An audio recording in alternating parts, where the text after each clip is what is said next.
And I'm also taking your point about certain kinds of inequality being just under the Catholic faith. So here's another kind of equality that I often think about: piety and piousness. Okay. Right? So for instance, you can both hold that somebody is sinful and somebody is pious, and simultaneously both of their souls are of equal value to an extent. To an extent, right? Yes. And I think there are some versions of Christianity that see the pious person as more valuable somehow under the eyes of God versus otherwise. But that is one kind of interesting inequality that I see wrestled with among many hermeneutic writers and many Catholic writers themselves, right? Whether it's somebody of the lineage of the Augustine faith and otherwise. But I think about that myself as a Catholic, right? What are my duties to be as pious as possible? And something that's changed since I've been a child or a teenager is not so much what is the trade-off for being pious and what the outcomes are to being pious for its own sake.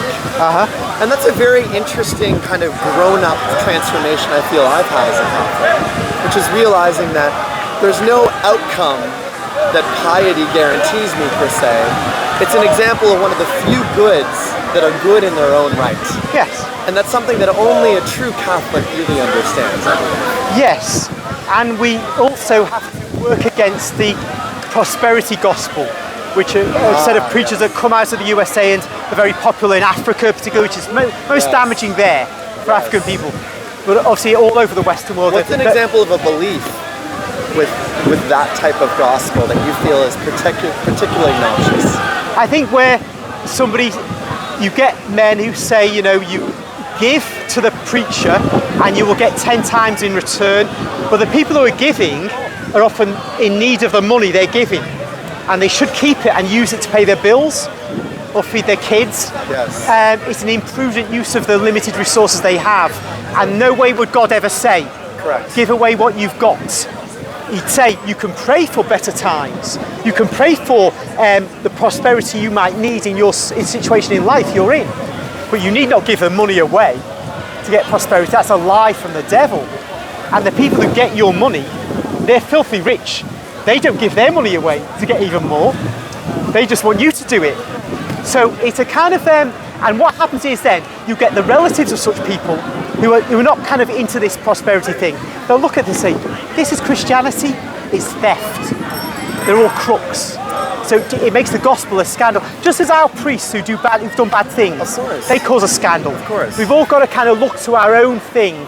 So although I'm criticising them, I wouldn't dream of just avoiding our own problems. We've had priests who've been thieves. In the Middle Ages, you start talking about the Middle Ages, my gosh. And it's frustrating to me. I'm in my early 40s, and I feel Catholicism is very unpopular among my social group.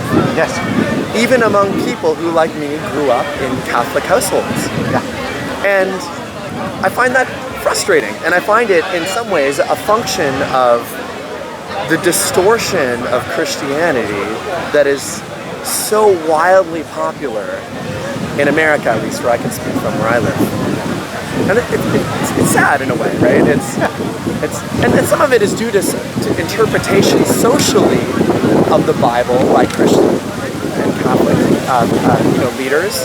And it saddens me because without that, I feel like we're all, as one of my favorite writers says, wheels spinning frictionlessly in the void. Who's that? That's John McDowell. He's a philosopher. John McDowell. Okay. Yeah, John McDowell. But I love that visual, and that's a little bit how I feel like my ilk have become those wheels spinning frictionlessly. Whereas I feel like I have a little more traction due to my faith.